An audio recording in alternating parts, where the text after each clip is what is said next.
जाएंगे, आगे जाना पड़ेगा। बिल्कुल जाएंगे और गुजरात जाएंगे, चुनाव का वक्त भी है, गुजरात तो जाएंगे, निश्चित तौर पर जाएंगे और बिल्किस बानो के लिए इंसाफ की मांग करेंगे। और इसीलिए मैंने अपने ट्विटर हैंडल पर उसी दिन ट्वीट डाला बिल्किस बानो के लिए। आप जब मेरा ट्विटर हैंडल चेक करेंगे, हालांकि मेरा ट्विटर हैंडल जो है वो एक सस्पेंड कर दिया गया, मैंने नया ट्विटर हैंडल बनाकर भी मैंने बिल्किस बानो के लिए ट्वीट करा और बिल्किस बानो के ट्वीट में मैंने यही लिखा है कि ये इस देश को क्या हो गया है, ये वो देश है जिस देश के अंदर एक बेटी को लक्ष्मी समझकर, महिला को बेटी को लक्ष्मी समझकर, देवी समझकर पूजा जाता था, जिस देश में बेटी के सम्मान में लंका दहन कर दिया जाता था, आज उस देश के अंदर बलात्कारियों का स्वागत फूल की माला पहनाकर किया जा रहा है। ये लोग हमारे देश के नहीं हो सकते। ये ट्वीट मैंने बिल्किस बानो के लिए किया है और मैं पूरे देश से कहूंगा कि बिल्किस बानो के लिए मुहिम चलाएं, हैशटैग बिल्किस बानो के लिए आप मुहिम चलाएं और बिल्किस बानो के इंसाफ की मांग पूरे देश में करें। इन जैसे लोगों की सोच से ये सोचता हूं कि इन जैसे लोगों ने हिंदू धर्म को और तमाम धर्म के लोगों, चाहे इसमें हिंदू धर्म के लोग हों, मुस्लिम धर्म के लोग हों या किसी भी धर्म के और जाति के लोग हों, कोई भी धर्म का व्यक्ति हो, अगर वो बलात्कारियों को जाति की नजर से, उनको धर्म की नजर से और रिलीजन की नजर से देखता है, तो मैं उससे गंदी मानसिकता वाला व्यक्ति इस देश के अंदर किसी को नहीं समझ सकता हूं। क्या लग रहा है क्योंकि बिल्किस बानो के जो गुनहगार उसको दोबारा जेल में रखा जाए? बिल्कुल रखा जाए, निश्चित तौर पर रखी जाए और देश के तमाम जितने भी न्यायाधीश हैं उनको भी एक साथ बैठकर सुप्रीम कोर्ट की बेंच को इस पर चर्चा करना चाहिए, विचार विमर्श करना चाहिए कि कोई भी बलात्कारी हो उसको इस देश के अंदर सजाए मौत होनी चाहिए, सजाए फांसी होनी चाहिए। तो खुद चिंतित है, जो जज जो थे जिन्होंने फैसला सुनाया था उन आरोपियों को 14 साल की उम्र कह दिया था, जब उन्होंने खबर सुनी तो वो खुद चिंतित रो रहे हैं कि क्या जा रहा है भारत हमारा। देखिए मैं आपको बता दूं कि पहले भी बहुत सारे जज हों, चाहे फिर वो भारतीय जनता पार्टी के नेता ही क्यों ना हो, वो भी बहुत सारी चीजों का विरोध करते हैं। आप देखते हैं सुब्रमण्यम स्वामी जो लगातार सरकार की नीतियों का भी विरोध करते हैं और मैं 14 साल की जो उम्र कैद की सजा सुनाई थी, आज वो जज भी इस बात को कहते हैं कि हमारा भारत किस और किस दिशा में जा रहा है। और ये सबसे बड़ा सवाल है कि इस देश के अंदर हम बलात्कारियों को सड़क पर निकाल रहे हैं और उनका स्वागत कर रहे हैं फूल की माला से, मिठाइयों से, लेकिन देश की मीडिया और देश की गोदी मीडिया इन सब चीजों को नहीं दिखा रही है। वो दिखाती है इस देश के अंदर जहां पर नरेंद्र मोदी की सरकार नहीं है, वो वहां पर दिखाती है। देश की मीडिया इस देश के अंदर इंद्र मेघवाल जैसे मुद्दों को नहीं दिखाती है। देश की मीडिया इस देश के अंदर अभी हाल ही में गाजियाबाद में जिस तरीके का मामला आपके सामने आया था मोदी नगर का, वो नहीं दिखाती है देश की मीडिया। देश की मीडिया आपको बिल्किस बानो की खबर नहीं दिखाती है, लेकिन वो ये जरूर दिखाएगी कि पाकिस्तान में हिंदुओं के साथ क्या हो रहा है, पाकिस्तान में क्या हो रहा है, पाकिस्तान में क्या खाया जा रहा है, क्या बन रहा है, ये दिखाती है।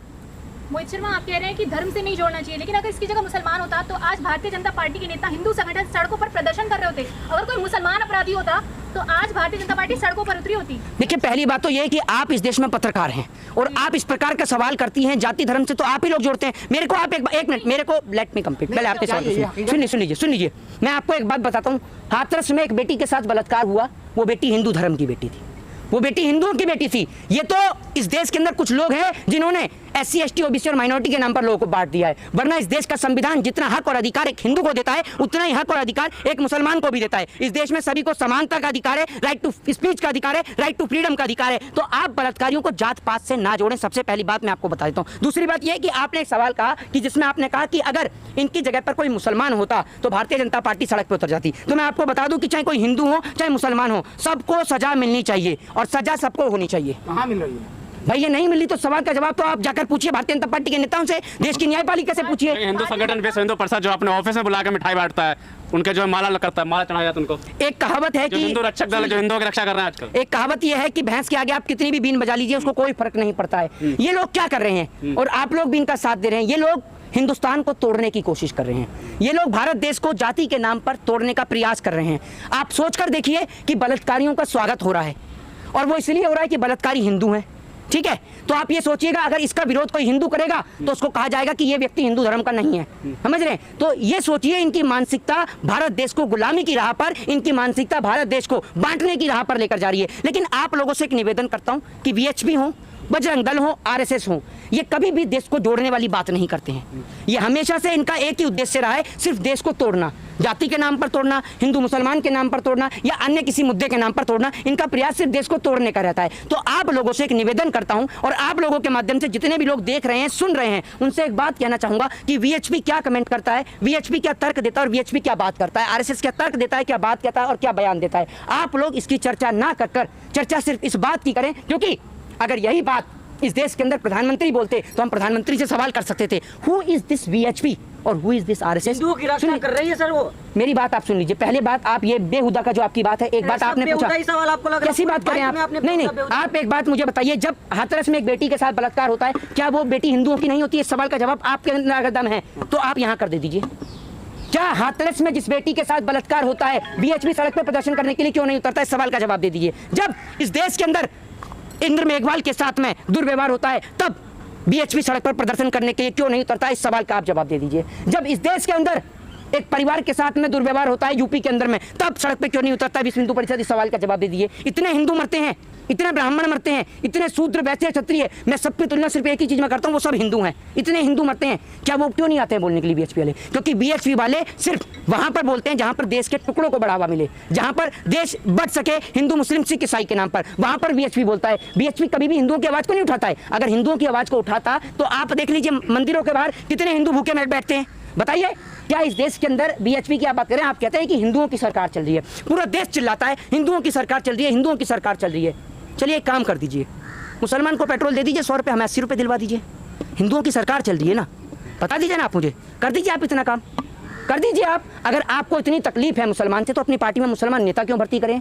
शाहनवाज हुसैन हिंदू है, मुख्तार अब्बास नकवी हिंदू है, बताइए ना आप मुझे। इनके दामाद जो हैं, जितने भी इन लोगों के दामाद हैं, वो ज़्यादातर सबके बीजेपी वालों के दामाद मुस्लिम हैं, बता दीजिए आप मुझे। तो क्यों रख रखा है आपने? तो इनका उद्देश्य सिर्फ एक यही है कि आप जाति के नाम पर, धर्म के नाम पर और हिंदू और मुसलमान के नाम पर सिर्फ एक आम आदमी को लड़ाएं। इस बानो मामले में जिन दोषियों को रिहाई दे दी गई है, हिंदू होने की वजह से क्या रिहाई दी गई है? क्या उनकी रिहाई सही है? देखिए, पहली बात मैं आपको बता दूं कि आपकी ये सबसे गंदी आदत है कि आप बलात्कारियों को जाति, धर्म और रिलीजन में तोलती हैं। वो बलात्कारी अपनी हवस को मिटाने के लिए एक गर्भवती महिला के साथ बलात्कार करते हैं। वो बलात्कारियों का ना कोई जाति, ना कोई धर्म और ना ही कोई मजहब हो सकता है। एक बात आप मुझे बताइए, हाथरस में जिस बेटी के साथ बलात्कार हुआ और रातों रात उस शव को जला दिया गया, देश के प्रधानमंत्री नरेंद्र दामोदर दास मोदी जी लाल किले के ऊपर खड़े होकर वो बोलते हैं, महिलाओं के सम्मान की बात करते हैं और महिलाओं को लेकर भावुक भी हो जाते हैं। लेकिन वहीं प्रधानमंत्री नरेंद्र मोदी जी जिस गुजरात के मुख्यमंत्री भी रहे हैं, उसी गुजरात में महिलाओं के साथ उत्पीड़न, यौन शोषण और बलात्कार जैसी खबरें सामने आती हैं। और जब एक महिला जिसके साथ में, गर्भवती महिला के साथ में, बिल्किस बानो के साथ में बलात्कार होता है और उन बलात्कारियों को छोड़ दिया जाता है, तो मैं उन लोगों के ऊपर एक शर्मिंदगी की नजर से देखता हूं। मैं सोचता हूं कि ये वो भारत देश था जिसमें, देश था क्या आज भी है, ये वो भारत देश है जिसमें महिलाओं को, बेटियों को लक्ष्मी देवी समझकर, सरस्वती समझकर पूजा जाता है। जिस देश में महिलाओं के सम्मान में लंका दहन कर दी जाती है, उस देश के अंदर बलात्कारियों को फूल की माला पहनाकर स्वागत किया जा रहा है।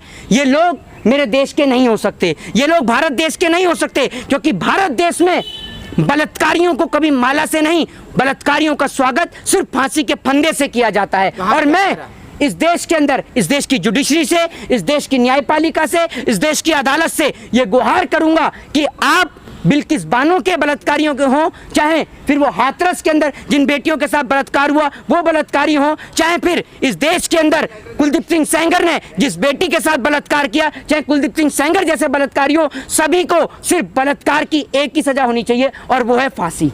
इस देश के अंदर महिलाओं के साथ बलात्कार की खबरें दिन प्रतिदिन बढ़ती जा रही हैं, लेकिन सरकार कोई एक्शन नहीं लेती है। प्रधानमंत्री रिहा कर दिया गया, आप क्या बात कर रहे हैं? दोषियों को रिहा कर दिया गया है। मैं आपसे क्या बोल रहा हूं, आप ये मुझे बताइए ना, दोषियों को रिहा कर, मैंने क्या बोला आपको कि मैं न्यायपालिका से गुहार करता हूं कि उन दोषियों को फांसी की सजा दी जाए। क्योंकि बिल्किस बानो एक चीज लिखती हैं और वो बोलती हैं, बिल्किस बानो, कि मेरे साथ जब बलात्कार हुआ तो उससे निकलने में मेरे को थोड़ा समय लगा, लेकिन जब मैं उस समय से थोड़ा सा बाहर निकली तो मैं धीरे धीरे अपने जीवन को बिताने लगी। लेकिन आज जब मैं उन बलात्कारियों को बाहर देखती हूँ तो मेरे जो जीने की जो है वो क्षमता जो है वो एक तरीके से, मेरा दिल जो है, मनोबल जो है वो टूट जाता है। और सीधे तौर पर जब एक महिला जिसके साथ बलात्कार हुआ, अगर वो बलात्कारियों को बाहर देखेगी निकलते हुए, तो सीधी सी बात है वो महिला कैसे जी पाएगी, ये सबसे बड़ा सवाल है। और बलात्कारियों का स्वागत जब माला पहनाकर किया जाता है तो आप सोचकर देखिएगा कि वो महिला जिसके साथ बलात्कार हुआ है, जिसके साथ यौन शोषण हुआ है, उसके ऊपर क्या बीत रही होगी, ये सोचकर देखिएगा।